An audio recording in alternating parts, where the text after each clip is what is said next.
नमस्कार दोस्तों। आज से हम शुरू कर रहे हैं रामायण की संपूर्ण कथा। यह केवल एक कहानी नहीं बल्कि धर्म, सत्य, त्याग और आदर्श जीवन का अमर ग्रंथ है। आइए चलते हैं त्रेता युग में, जहां इस महान कथा की शुरुआत होती है। सरयू नदी के तट पर बसी अयोध्या नगरी पूरे आर्यावर्त की सबसे समृद्ध और सुंदर नगरी थी। वहां के राजा थे महाराज दशरथ। वे पराक्रमी, न्यायप्रिय और प्रजा का पालन करने वाले महान राजा थे। उनकी प्रजा उन्हें पिता के समान प्रेम करती थी। राजा दशरथ की 3 रानियां थीं, महारानी कौशल्या, महारानी कैकेयी और महारानी सुमित्रा। राज्य में धन, वैभव और सुख की कोई कमी नहीं थी, लेकिन राजा दशरथ के मन में एक गहरा दुर्दैव था। उनकी कोई संतान नहीं थी। उन्हें चिंता सताती थी कि उनके बाद अयोध्या का राज्य कौन संभालेगा। एक दिन उन्होंने अपने कुलगुरु महर्षि वशिष्ठ से अपनी चिंता व्यक्त की। महर्षि वशिष्ठ ने कहा, राजन, आप पुत्रेष्टि यज्ञ कराइए। इस यज्ञ के फल से आपको योग्य पुत्रों की प्राप्ति होगी। महर्षि वशिष्ठ के कहने पर महान तपस्वी ऋष्यशृंग को अयोध्या बुलाया गया। पूरे विधि विधान से भव्य पुत्रेष्टि यज्ञ संपन्न हुआ। यज्ञ समाप्त होने पर अग्निदेव प्रकट हुए। उनके हाथ में दिव्य खीर से भरा स्वर्ण पात्र था। उन्होंने कहा, राजन, यह देवताओं का प्रसाद है।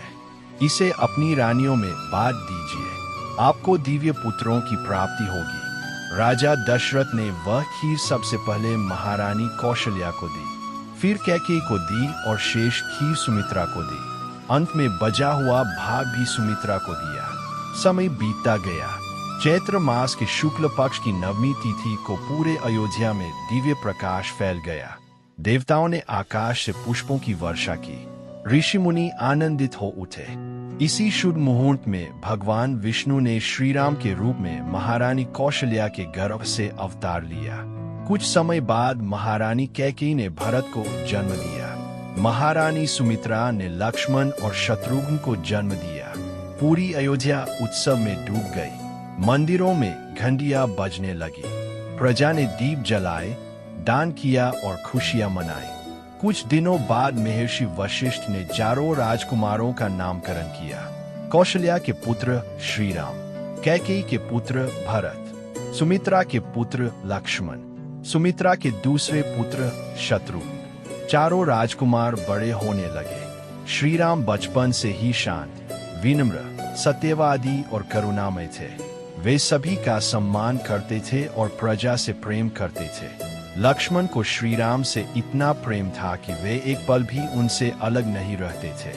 भरत धर्म और विनम्रता के प्रतीक थे। शत्रुघ्न अपने बड़े भाई भरत के अत्यंत प्रिय थे। समय के साथ चारों भाइयों ने महर्षि वशिष्ठ से वेद, शास्त्र, धनुर्विद्या, राजनीति और धर्म का ज्ञान प्राप्त किया। वे हर विद्या में निपुण होते गए। एक दिन अयोध्या की राजसभा में एक महान ऋषि पधारे। उनके तेज से पूरी सभा आलोकित हो उठी। वे थे महर्षि विश्वामित्र। उन्होंने राजा दशरथ से कहा, राजन, मेरे यज्ञ को राक्षस बार बार नष्ट कर देते हैं। मैं चाहता हूं कि श्रीराम और लक्ष्मण मेरे साथ चले और धर्म की रक्षा करें। यह सुनकर राजा दशरथ चिंतित हो गए।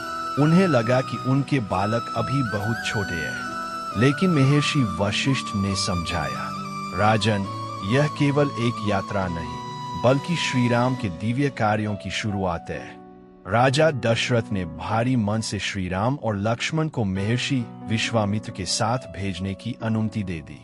यहीं से शुरू होती है भगवान श्रीराम की पहली महान यात्रा, जो आगे चलकर पूरी दुनिया के लिए धर्म और आदर्श का मार्ग बनती है।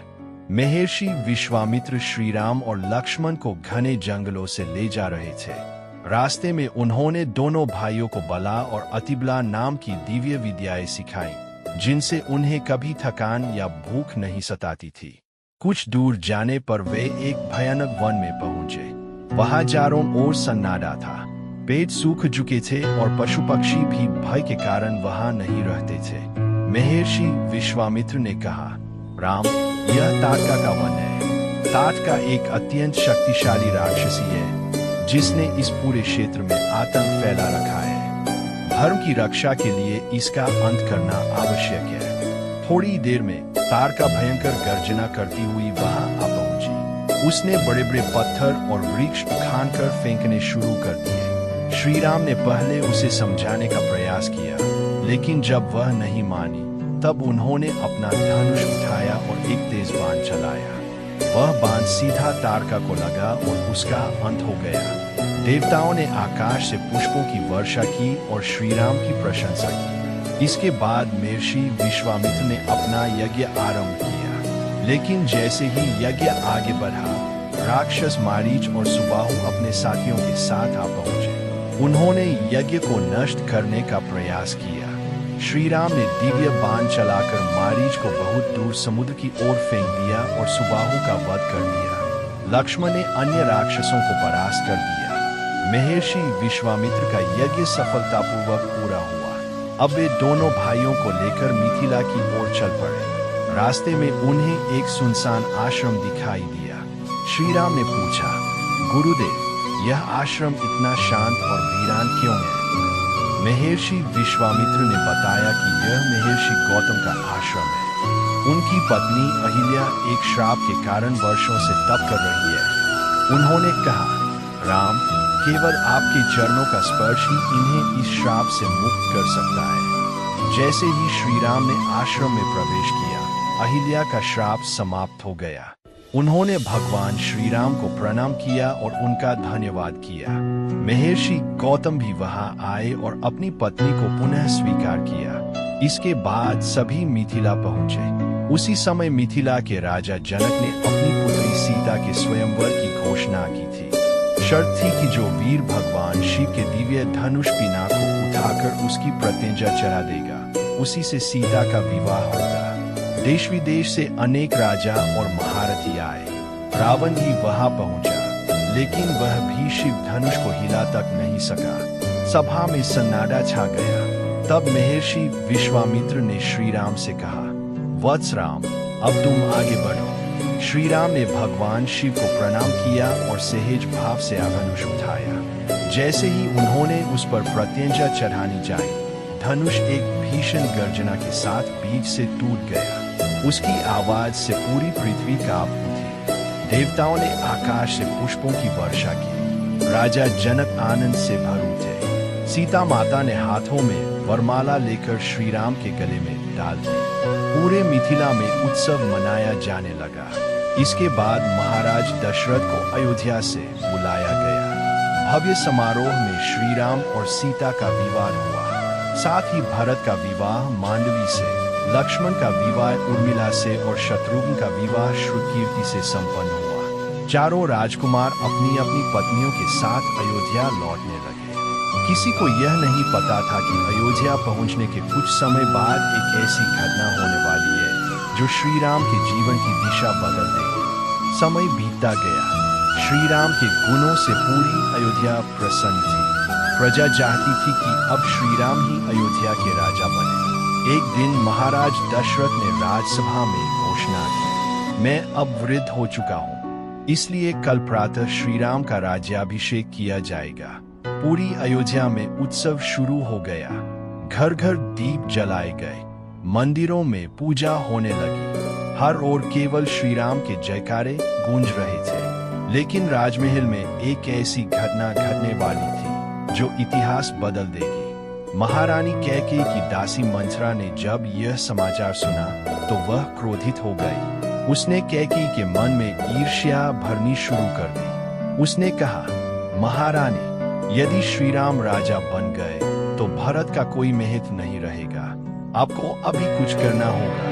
पहले तो कैकेयी ने उसकी बात नहीं मानी, लेकिन मंथरा बार बार उन्हें भड़काती रही। धीरे धीरे कैकेयी का मन बदल गया।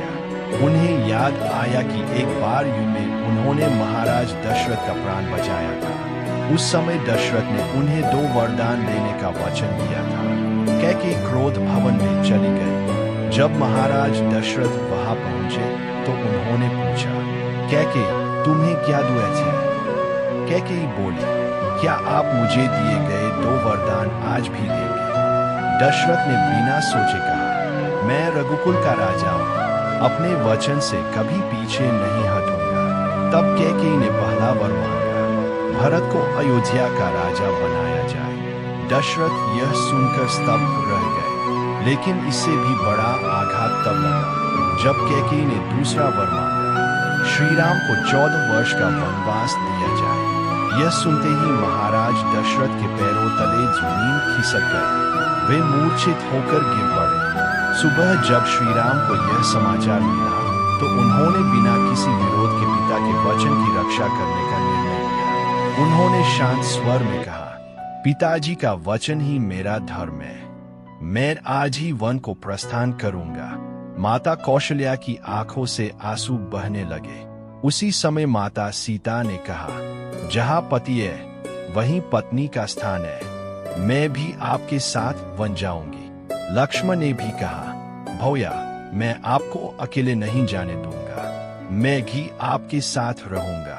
तीनों ने राजसी वस्त्र त्याग कर वनवासी वेश धारण किया। जब वे अयोध्या छोड़ने लगे तो पूरी प्रजा उनके पीछे पीछे चल पड़ी। किसी की आंखों में आंसू थे तो कोई श्री राम को रोकने की विनती कर रहा था, लेकिन श्री राम ने सबको समझाया और आगे बढ़ गए। कुछ समय बाद वे श्रृंगवेरपुर पहुंचे, जहां निषादराज गुह ने उनका स्वागत किया। इसके बाद वे गंगा पार करके महर्षि भरद्वाज के आश्रम पहुंचे और फिर चित्रकूट में अपना निवास बनाया।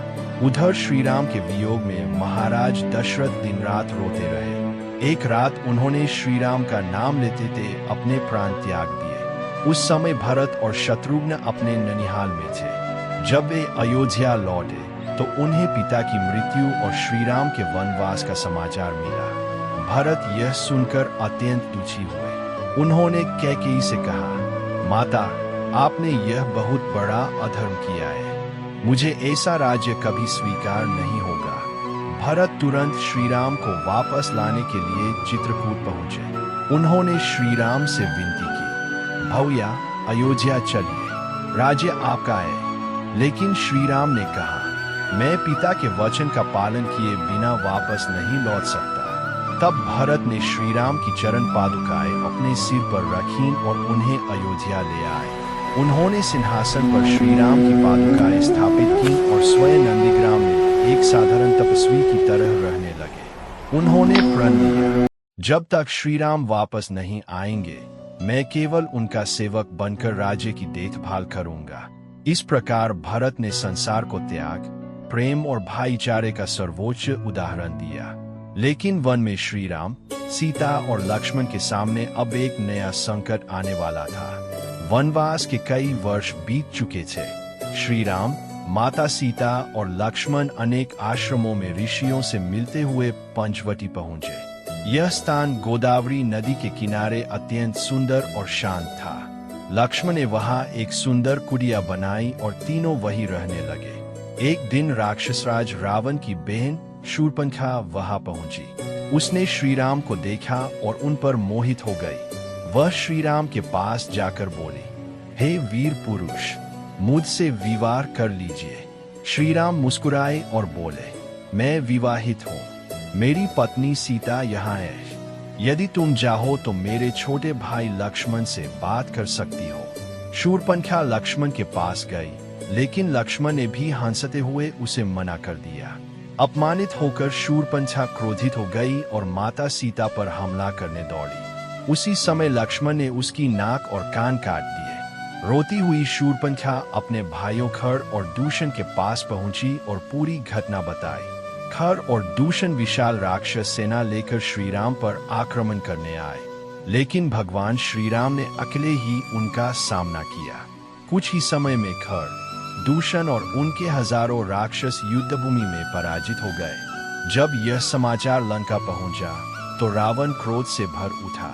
उसे अपनी बहन के अपमान का बदला लेना था। रावण ने अपने मामा मारीच को बुलाया और कहा, तुम स्वर्ण मृग का रूप धारण करो, मैं सीता का हरण करूंगा। मारीच जानता था कि यह योजना उसके लिए मृत्यु का कारण बन सकती है, लेकिन रावण के भय से उसने उसकी बात मान ली। अगले दिन पंचवटी के पास एक अद्भुत स्वर्ण मृग दिखाई दिया। उसका शरीर सोने की तरह चमक रहा था। माता सीता उसे देखकर मोहित हो गई। उन्होंने श्री राम से कहा, नाथ, यह स्वर्ण मृग कितना सुंदर है, कृपया इसे पकड़कर मेरे लिए ले आइए। श्री राम लक्ष्मण से बोले, तुम सीता की रक्षा करना, मैं अभी लौटता हूँ। काफी दूर जाकर श्री राम ने बाण चलाया। जैसे ही मारीच अपने वास्तविक रूप में आया, उसने मरते समय श्री राम की आवाज में पुकारा, हाँ लक्ष्मण, हाँ सीते। यह आवाज सुनकर माता सीता घबरा गई। उन्होंने लक्ष्मण से कहा, तुम्हारे भैया संकट में है, तुरंत उनकी सहायता के लिए जाओ। लक्ष्मण जानते थे कि श्री राम पर कोई संकट नहीं आ सकता, लेकिन माता सीता के बार बार आग्रह करने पर वे जाने को तैयार हुए। जाने से पहले उन्होंने कुटिया के बाहर एक सुरक्षा रेखा खींची और कहा, माता, कृपया इस रेखा के बाहर मत आइए। इसी समय रावण साधु का वेश धारण करके वहां पहुंचा। उसने भिक्षा मांगी। माता सीता ने कुटिया के भीतर से ही भिक्षा देने का प्रयास किया। रावण बोला, क्या कोई साधु को द्वार पर खड़ा रखता है? बाहर आकर भिक्षा दीजिए। अतिथि धर्म का पालन करने के लिए माता सीता सुरक्षा रेखा पार करके बाहर आ गई। उसी क्षण रावण ने अपना असली रूप धारण कर लिया। उसने माता सीता का बलपूर्वक हरण किया और उन्हें अपने पुष्पक विमान में बैठाकर लंका की ओर उड़ चला। माता सीता लगातार पुकारती रही, हे राम, हे लक्ष्मण। उसी समय आकाश में उड़ते हुए वृद्ध पक्षीराज जटायु ने यह दृश्य देखा। जटायु ने रावण को ललकारा, जब तक मैं जीवित हूं, मैं माता सीता को नहीं ले जाने दूंगा। फिर जटायु और रावण के बीच भयंकर युद्ध हुआ। जटायु ने रावण के रथ को क्षतिग्रस्त कर दिया और कई बार उसे घायल भी किया, लेकिन अंत में रावण ने अपनी तलवार से जटायु के पंख काट दिए। गंभीर रूप से घायल जटायु धरती पर गिर पड़े। रावण माता सीता को लेकर लंका चला गया। कुछ देर बाद श्री राम और लक्ष्मण कुटिया लौटे। वहां माता सीता नहीं थी। दोनों व्याकुल होकर उन्हें जंगल में खोजने लगे। तभी उन्हें घायल जटायु मिले। अपनी अंतिम सांसों में जटायु ने पूरी घटना बताई। प्रभु, रावण माता सीता को दक्षिण दिशा की ओर ले गया है। इतना कहकर जटायु ने भगवान श्री राम की गोद में अपने प्राण त्याग दिए। श्री राम की आंखों से आंसू बह निकले। उन्होंने जटायु का अंतिम संस्कार अपने पिता के समान सम्मान के साथ किया। अब श्री राम ने संकल्प लिया, मैं माता सीता को अवश्य वापस लाऊंगा और रावण के अहंकार का अंत करूंगा।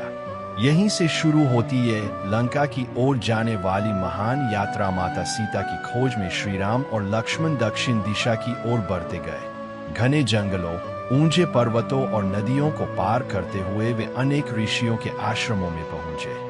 कुछ समय बाद वे माता शबरी के आश्रम पहुंचे। शबरी कई वर्षों से भगवान श्री राम की प्रतीक्षा कर रही थी। उनके गुरु मतंग ऋषि ने कहा था, एक दिन स्वयं भगवान श्री राम तुम्हारे आश्रम आएंगे। जब शबरी ने श्री राम को देखा तो उनकी आंखों से आनंद के आंसू बह निकले। उन्होंने प्रेम से बेर तोड़े। हर बेर को पहले चाहती कि कहीं वह खट्टा तो नहीं, फिर मीठे बेर श्री राम को अर्पित करती। लक्ष्मण को यह देखकर आश्चर्य हुआ, लेकिन श्री राम मुस्कुराए और बोले, प्रेम से दिया गया यह प्रसाद मेरे लिए अमृत के समान है। शबरी ने श्री राम को बताया कि आगे ऋष्यमुख पर्वत पर वानरराज सुग्रीव रहते हैं। वे आपकी सहायता कर सकते हैं। श्री राम और लक्ष्मण आगे बढ़े।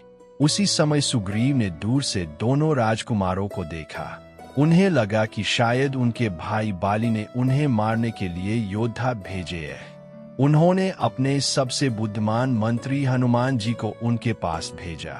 हनुमान जी ब्राह्मण का वेश धारण करके श्री राम और लक्ष्मण के पास पहुंचे और विनम्रता से पूछा, हे वीरों, आप कौन हैं और इस वन में किस उद्देश्य से आए हैं? श्री राम ने अपना परिचय दिया और माता सीता के हरण की पूरी कथा सुनाई।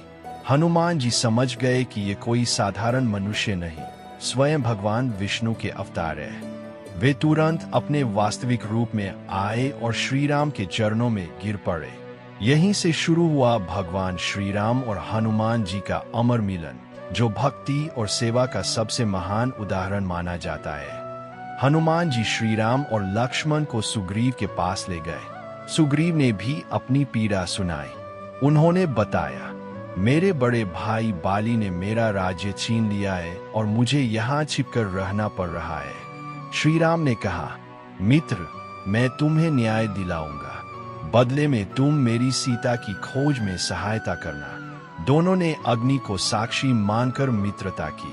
सुग्रीव ने श्री राम को माता सीता के कुछ आभूषण दिखाए, जिन्हें उन्होंने रावण द्वारा ले जाए जाते समय नीचे गिरा दिया था। श्री राम की आंखें नम हो गई। अब समय था बाली से युद्ध का। सुग्रीव ने बाली को युद्ध के लिए ललकारा। दोनों भाइयों के बीच भयंकर युद्ध शुरू हुआ। पहली बार श्री राम दोनों में अंतर नहीं पहचान सके, इसलिए उन्होंने बाण नहीं चलाया। फिर सुग्रीव के गले में एक पुष्पमाला पहनाई गई। दूसरी बार युद्ध शुरू हुआ। जैसे ही बाली सुग्रीव पर भारी पड़ने लगा, श्री राम ने एक तेज बाण चलाया। वह बाण बाली के हृदय में जाकर लगा। घायल बाली ने श्री राम से पूछा, हे राम, आपने सामने से युद्ध क्यों नहीं किया? श्री राम ने उत्तर दिया, राजा का धर्म है कि वह अधर्म करने वाले को दंड दे। तुमने अपने छोटे भाई का राज्य छीन लिया और उसकी पत्नी का भी अपमान किया, इसलिए तुम्हें दंड मिलना ही था। बाली को अपनी भूल का एहसास हुआ। उसने अपने पुत्र अंगद को श्री राम की सेवा में सौंप दिया और अपने प्राण त्याग दिए। इसके बाद सुग्रीव का राज्याभिषेक हुआ। बरसात का मौसम समाप्त होते ही सुग्रीव ने चारों दिशाओं में विशाल वानर सेना भेजी। दक्षिण दिशा में हनुमान जी, अंगद, जांबवान और अनेक वीर वानर माता सीता की खोज में निकल पड़े। कई दिनों की खोज के बाद वे समुद्र तट पर पहुंचे। वहीं उन्हें वृद्ध गिद्ध संपाति मिला, जिसने बताया, मैंने अपनी दिव्य दृष्टि से देखा है, माता सीता लंका की अशोक वाटिका में है। अब सबसे बड़ा प्रश्न था, इतने विशाल समुद्र को पार कौन करेगा? तभी जांबवान ने हनुमान जी को उनकी भूली हुई दिव्य शक्तियों का स्मरण कराया। हनुमान जी का आत्मविश्वास जाग उठा। उन्होंने अपना विराट रूप धारण किया और श्री राम का नाम लेकर समुद्र की ओर देखा। यहीं से शुरू होने वाली थी रामायण की सबसे अद्भुत यात्रा। समुद्र के किनारे सभी वानर चिंतित थे। सामने लगभग 100 योजन चौड़ा विशाल समुद्र था। कोई भी उसे पार करने का साहस नहीं कर पा रहा था। तभी वृद्ध और बुद्धिमान जांबवान ने हनुमान जी से कहा, हे पवन पुत्र, तुम अपनी शक्ति भूल चुके हो। बचपन में तुमने सूर्य को फल समयकर निगलने का प्रयास किया था। तुम्हारे भीतर असीम बल है। अब समय आ गया है कि तुम अपनी शक्ति को पहचानो। जांबवान के वचन सुनते ही हनुमान जी का आत्मविश्वास जाग उठा। उन्होंने भगवान श्री राम का स्मरण किया और अपना विराट रूप धारण कर लिया। उनका शरीर पर्वत के समान विशाल हो गया। उन्होंने ऊंचे पर्वत पर चढ़कर जोर से कहा, जय श्री राम, और एक ही छलांग में समुद्र की ओर उड़ चले। रास्ते में सबसे पहले मेनाक पर्वत समुद्र से बाहर आया। उसने कहा, हे हनुमान, थोड़ा विश्राम कर लीजिए। लेकिन हनुमान जी बोले, जब तक प्रभु श्री राम का कार्य पूरा नहीं हो जाता, मैं विश्राम नहीं कर सकता। उन्होंने मेनाक पर्वत को प्रणाम किया और आगे बढ़ गए। कुछ दूरी पर सुरसा नाम की नागमाता प्रकट हुई। उन्होंने कहा, देवताओं ने तुम्हें मेरा भोजन बनाया है, पहले मेरे मुख में प्रवेश करो। हनुमान जी ने अपना शरीर बड़ा किया तो सुरसा ने अपना मुख और बड़ा कर लिया। तब हनुमान जी ने तुरंत अपना शरीर छोटा कर लिया। उनके मुख में प्रवेश करके तुरंत बाहर निकल आए और बोले, माता, आपकी आज्ञा भी पूरी हुई और मेरा मार्ग भी नहीं रुका। सुरसा प्रसन्न होकर उन्हें आशीर्वाद देकर आगे बढ़ गई। थोड़ी दूर जाने पर सिनिका नाम की राक्षसी ने उनकी परछाई पकड़ ली। हनुमान जी समझ गए कि यही वह राक्षसी है जो यात्रियों को रोकती है। उन्होंने उसका वध किया और आगे बढ़ गए। कुछ समय बाद उन्हें स्वर्ण नगरी लंका दिखाई दी। लंका के द्वार पर लंकिनी नाम की राक्षसी पहरा दे रही थी। हनुमान जी ने उसे परास्त किया और सूक्ष्म रूप धारण करके लंका में प्रवेश कर गए। उन्होंने पूरे नगर में माता सीता को खोजा, लेकिन वे कहीं नहीं मिली। अंत में वे अशोक वाटिका पहुंचे। वहां एक वृक्ष के नीचे माता सीता बैठी थीं। वे अत्यंत दुखी थीं और भगवान श्री राम का स्मरण कर रही थीं। उसी समय रावण वहां आया। उसने सीता माता से कहा, मेरा प्रस्ताव स्वीकार कर लो और लंका की महारानी बन जाओ। माता सीता ने दृढ़ स्वर में उत्तर दिया, मैं केवल श्री राम की पत्नी हूँ। मृत्यु स्वीकार है, लेकिन अधर्म कभी नहीं। क्रोधित होकर रावण वहां से चला गया और राक्षसियों को सीता की निगरानी का आदेश दे गया। जब सब शांत हो गया, तब हनुमान जी वृक्ष से नीचे उतरे। उन्होंने श्री राम की दी हुई अंगूठी माता सीता के सामने रख दी। अंगूठी देखते ही माता सीता की आंखों से आंसू बह निकले। उन्होंने पूछा, क्या मेरे प्रभु कुशल है? हनुमान जी ने कहा, माता, श्री राम शीघ्र ही विशाल सेना के साथ आपको लेने आएंगे। माता सीता ने अपनी जुअमनी हनुमान जी को दी और कहा, इसे श्री राम को दे देना, यह मेरे विश्वास का प्रतीक है। अब हनुमान जी ने सोचा कि लंका की शक्ति का भी अनुमान लगा लेना चाहिए। उन्होंने अशोक वाटिका के वृक्ष उखाड़ने शुरू कर दिए। रावण ने अनेक सैनिक भेजे, लेकिन हनुमान जी ने सभी को पराजित कर दिया। फिर रावण का पुत्र अक्षय कुमार युद्ध करने आया, लेकिन हनुमान जी ने उसका भी वध कर दिया। इसके बाद मेघनाद ने ब्रह्मास्त्र का प्रयोग किया। हनुमान जी ब्रह्मास्त्र का सम्मान करते हुए स्वयं को बंधन में ले जाने दिया। उन्हें रावण की सभा में लाया गया। रावण ने क्रोध में कहा, इस वानर की पूंछ में आग लगा दो। राक्षसों ने कपड़े बांधकर उनकी पूंछ में आग लगा दी, लेकिन हनुमान जी ने तुरंत अपना बंधन तोड़ दिया और लंका की गलियों में छलांग लगाने लगे। देखते ही देखते सोने की लंका आग की लपटों में घिर गई। महल, भवन और राक्षसों की सेना चारों ओर भागने लगी। हनुमान जी ने सुनिश्चित किया कि अशोक वाटिका और माता सीता सुरक्षित रहें। इसके बाद वे समुद्र पार करके वापस श्री राम के पास पहुंचे। उन्होंने माता सीता की जुअमनी श्री राम को सौंपी और कहा, प्रभु, माता सीता सुरक्षित है और आपकी प्रतीक्षा कर रही है। यह समाचार सुनकर श्री राम की आंखों में खुशी के आंसू आ गए। अब समय आ गया था लंका पर चढ़ाई करने का। विभीषण ने लंका की सेना, किलों और रावण की शक्तियों की पूरी जानकारी श्री राम को दी। अब युद्ध निश्चित था, लेकिन श्री राम अंतिम बार शांति चाहते थे। उन्होंने अंगद को अपना दूत बनाकर रावण की सभा में भेजा।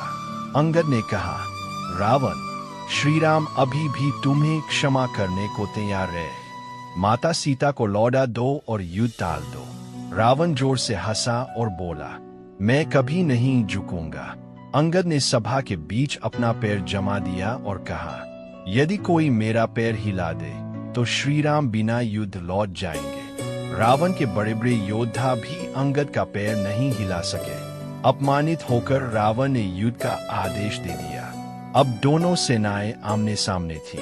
एक ओर धर्म की रक्षा के लिए खड़े थे भगवान श्री राम और दूसरी ओर अहंकार में डूबा रावण। लंका के द्वार पर भगवान श्री राम की विशाल वानर सेना खड़ी थी। दूसरी ओर रावण की शक्तिशाली राक्षस सेना युद्ध के लिए तैयार थी।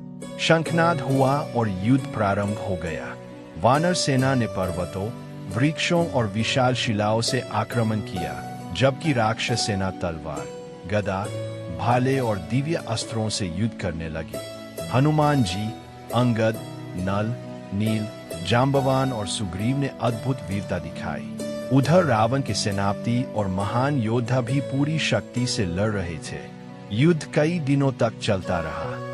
तब रावण ने अपने सबसे शक्तिशाली पुत्र मेघनाद, इंद्रजीत को युद्ध भूमि में भेजा। मेघनाद मायावी युद्ध का महान ज्ञाता था। वह अदृश्य होकर युद्ध करता था। उसने दिव्य अस्त्रों की वर्षा कर दी। कुछ समय के लिए श्री राम और लक्ष्मण भी नागपाश में बंध गए। तभी भगवान विष्णु के वाहन गरुड़ देव वहां प्रकट हुए। गरुड़ के आते ही नागपाश टूट गया और श्री राम तथा लक्ष्मण मुक्त हो गए। मेघनाद फिर युद्ध भूमि से लौट गया। रावण अब और अधिक क्रोधित हो गया। उसने अपने विशालकाय भाई कुंभकर्ण को जगाने का आदेश दिया। कुंभकर्ण 6 महीने तक सोता था और केवल एक दिन जागता था। हजारों सैनिकों ने नगाड़े बजाए, हाथियों को चलाया और अनेक प्रयासों के बाद वह जागा। जब उसे पूरी घटना का पता चला तो उसने रावण से कहा, भैया, आपने माता सीता का हरण करके बहुत बड़ी भूल की है। अभी भी उन्हें लौटा दीजिए। लेकिन रावण ने उसकी बात नहीं मानी। अपने भाई का साथ निभाने के लिए कुंभकर्ण युद्धभूमि में उतर गया।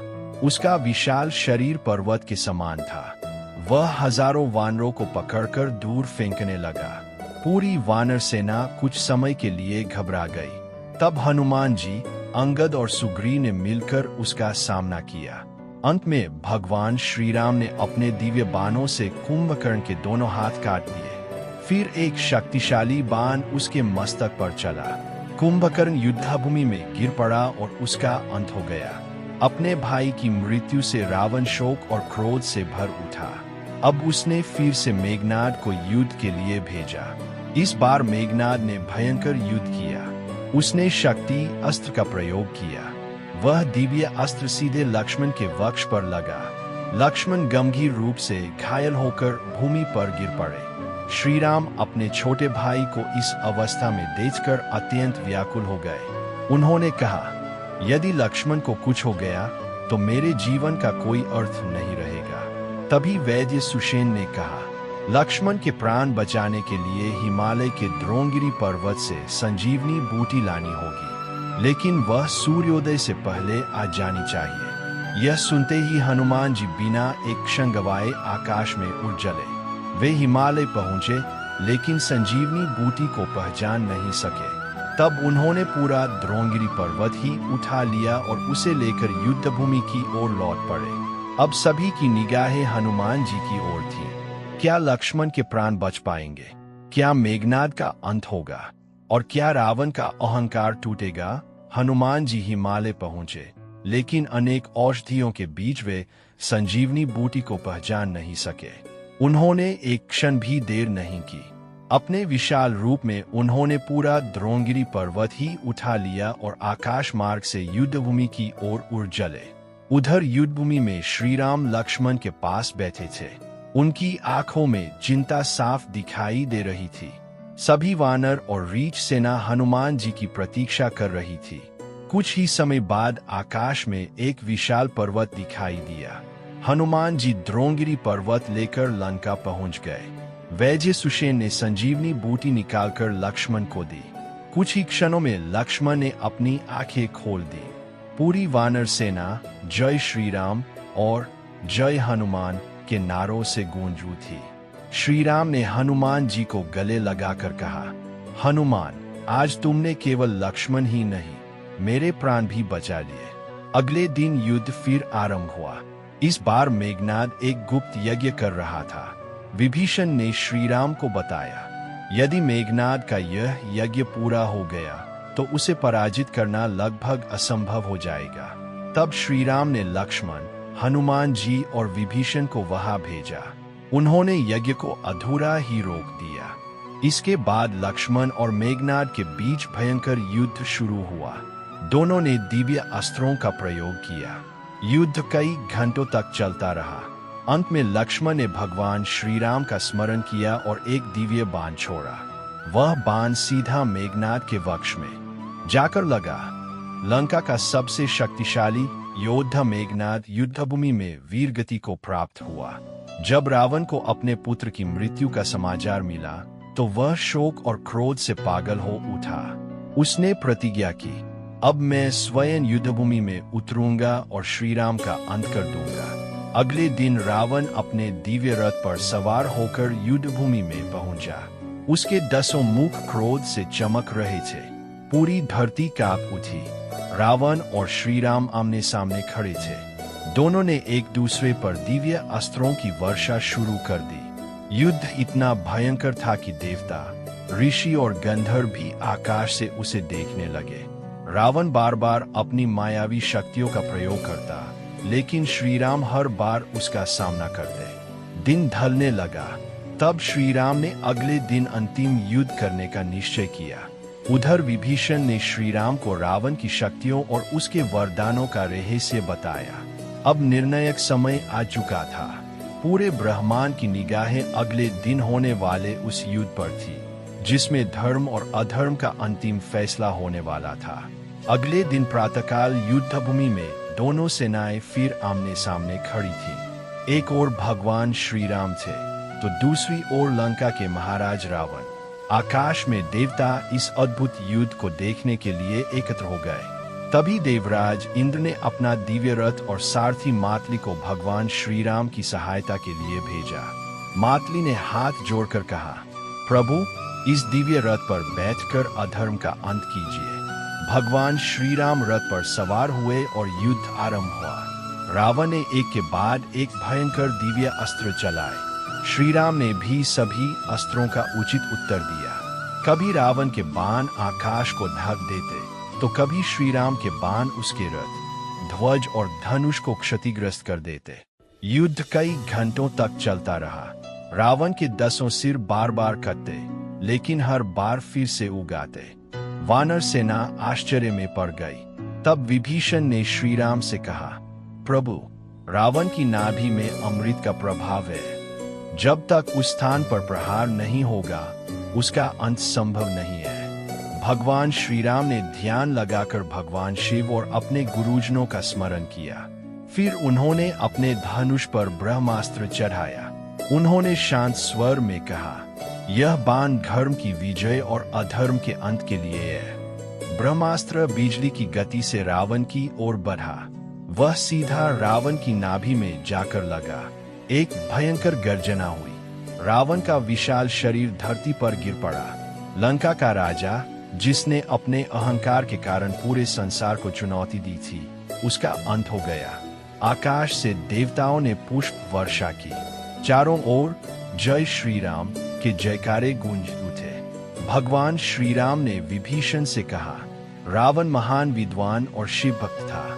उसका अंतिम संस्कार पूरे सम्मान के साथ करो। इसके बाद विभीषण का लंका के राजा के रूप में राज्याभिषेक किया गया।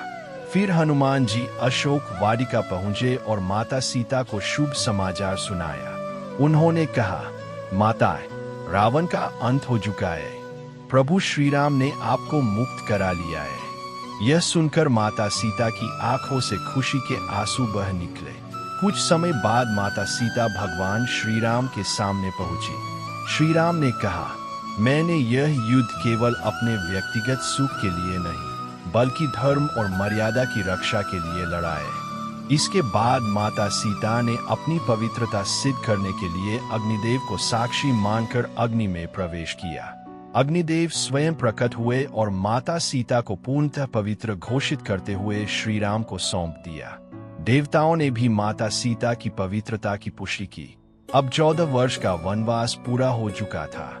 भगवान श्री राम, माता सीता, लक्ष्मण, हनुमान जी और पूरी सेना पुष्पक विमान में बैठकर अयोध्या की ओर चल पड़े।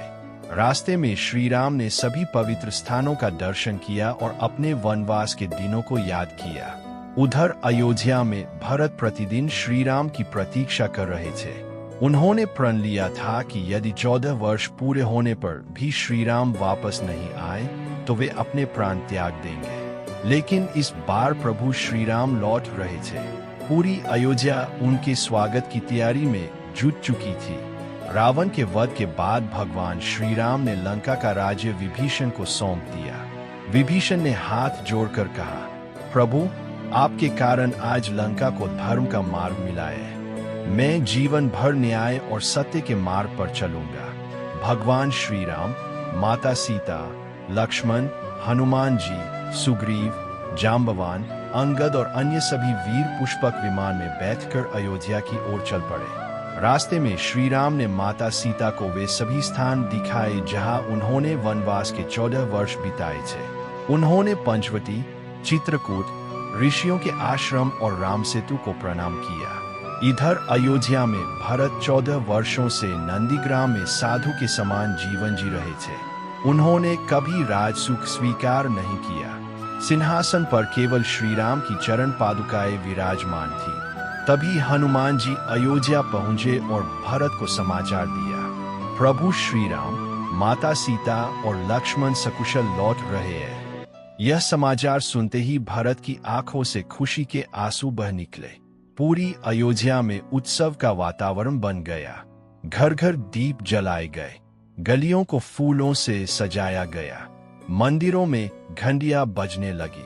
चारों ओर केवल एक ही जयघोष सुनाई दे रहा था, जय श्री राम, जय श्री राम। जब पुष्पक विमान अयोध्या पहुंचा तो भरत दौड़कर श्री राम के चरणों में गिर पड़े। दोनों भाइयों का मिलन देखकर सभी की आंखें नम हो गई।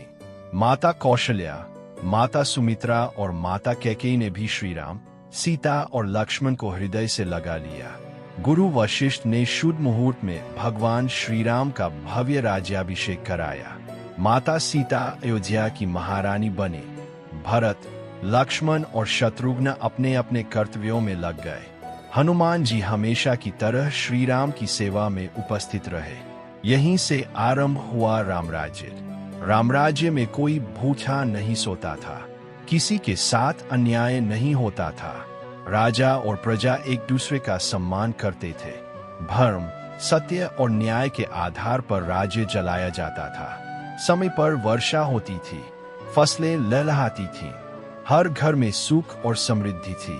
लोग एक दूसरे के प्रति प्रेम और करुणा का व्यवहार करते थे। श्री राम प्रतिदिन अपनी प्रजा की समस्याएं सुनते और तुरंत न्याय करते। इसी कारण आज भी आदर्श शासन की तुलना रामराज्य से की जाती है। लेकिन समय के साथ एक ऐसी घटना घटी जिसने श्री राम के जीवन को फिर से दुखों से भर दिया। कुछ लोगों ने माता सीता के बारे में अनुचित बातें कहना शुरू कर दिया। मर्यादा पुरुषोत्तम श्री राम के सामने एक बहुत कठिन निर्णय आने वाला था। क्या श्री राम अपने निजी जीवन को चुनेंगे या राजधर्म का पालन करेंगे? समय बीतता गया। अयोध्या में चारों ओर सुख और शांति थी। एक दिन श्री राम को पता चला कि कुछ लोग माता सीता की पवित्रता पर प्रश्न उठा रहे हैं, जबकि अग्निदेव स्वयं उनकी पवित्रता की पुष्टि कर चुके थे। राजा होने के नाते श्री राम के सामने राजधर्म और व्यक्तिगत जीवन के बीच कठिन निर्णय था। भारी मन से उन्होंने लक्ष्मण को आदेश दिया कि वे गर्भवती माता सीता को महर्षि वाल्मीकि के आश्रम के निकट छोड़ आए। लक्ष्मण यह आदेश सुनकर अत्यंत दुखी हुए, लेकिन उन्होंने श्री राम की आज्ञा का पालन किया। जब माता सीता को सत्य का पता चला तो उन्होंने आंसू भरी आंखों से भी श्री राम के निर्णय को स्वीकार किया। वे महर्षि वाल्मीकि के आश्रम में रहने लगी। कुछ समय बाद माता सीता ने 2 तेजस्वी पुत्रों को जन्म दिया, लव और कुश। महर्षि वाल्मीकि ने दोनों राजकुमारों को वेद, शास्त्र, धनुर्विद्या और धर्म की शिक्षा दी। उन्होंने स्वयं लवकुश को रामायण का गायन भी सिखाया। उधर अयोध्या में कई वर्ष बीत गए। एक दिन भगवान श्री राम ने अश्वमेध यज्ञ करने का निर्णय लिया। यज्ञ का घोड़ा पूरे राज्य में छोड़ा गया। घूमते घूमते वह घोड़ा महर्षि वाल्मीकि के आश्रम के पास पहुंचा। लव और कुश ने उसे पकड़ लिया। जब श्री राम की सेना घोड़ा वापस लेने पहुंची तो दोनों बालकों ने वीरतापूर्वक उसका सामना किया। उन्होंने शत्रुघ्न, भरत और लक्ष्मण जैसे महान योद्धाओं को भी युद्ध में रोक दिया। अंत में स्वयं भगवान श्री राम युद्धभूमि में पहुंचे। तभी महर्षि वाल्मीकि वहां आए और उन्होंने बताया, हे राम, ये दोनों आपके ही पुत्र हैं, लव और कुश। यह सुनकर श्री राम की आंखें भर आईं। कुछ समय बाद माता सीता भी वहां पहुंची। उन्होंने हाथ जोड़कर पृथ्वी माता से प्रार्थना की, यदि मैंने जीवन भर केवल श्री राम को ही अपना पति मानाए और सदैव पवित्र जीवन जियाए, तो हे धरती माता, मुझे अपनी गोद में स्थान दे। उसी क्षण पृथ्वी फट गई। स्वर्ण सिंहासन पर विराजमान पृथ्वी माता प्रकट हुई और माता सीता को अपने साथ पृथ्वी के भीतर ले गई। यह दृश्य देखकर सभी की आंखों से आंसू बहने लगे। भगवान श्री राम कुछ क्षण मौन खड़े रहे। उन्होंने समझ लिया कि माता सीता अब इस पृथ्वी पर नहीं लौटेंगी। इसके बाद श्री राम ने कई वर्षों तक धर्मपूर्वक अयोध्या पर शासन किया। उन्होंने अपने पुत्र लव और कुश को योग्य उत्तराधिकारी बनाया। समय आने पर भगवान श्री राम ने अपने भाइयों भरत, लक्ष्मण और शत्रुघ्न के साथ सरयू नदी के तट की ओर प्रस्थान किया। देवताओं ने आकाश से पुष्प वर्षा की। भगवान श्री राम ने सरयू नदी में प्रवेश किया और अपने दिव्य स्वरूप में भगवान विष्णु के धाम बैकुंठ को प्रस्थान किया। इस प्रकार त्रेतायुग में भगवान श्री राम की दिव्य लीला पूर्ण हुई। रामायण हमें क्या सिखाती है? सत्य की हमेशा विजय होती है। माता पिता के वचन का पालन सबसे बड़ा धर्म है। अहंकार का अंत निश्चित है। सच्ची भक्ति और सेवा कभी व्यर्थ नहीं जाती। धर्म के मार्ग पर चलने वाला व्यक्ति अंततः सम्मान और विजय प्राप्त करता है। इसी संदेश के साथ रामायण की यह दिव्य कथा यहीं पूर्ण होती है। यदि आपको यह पूरी रामायण श्रृंखला पसंद आई हो तो इसे अपने परिवार और मित्रों के साथ अवश्य साझा करें। बोलिए सियावर रामचंद्र की जय, पवन सुत हनुमान की जय। जय श्री राम। Triangular flag. अगर आपको वीडियो पसंद आई तो लाइक कमेंट चैनल को सब्सक्राइब जरूर करें। धन्यवाद। मिलते हैं हम आपको नेक्स्ट वीडियो में एक नई कहानी के साथ।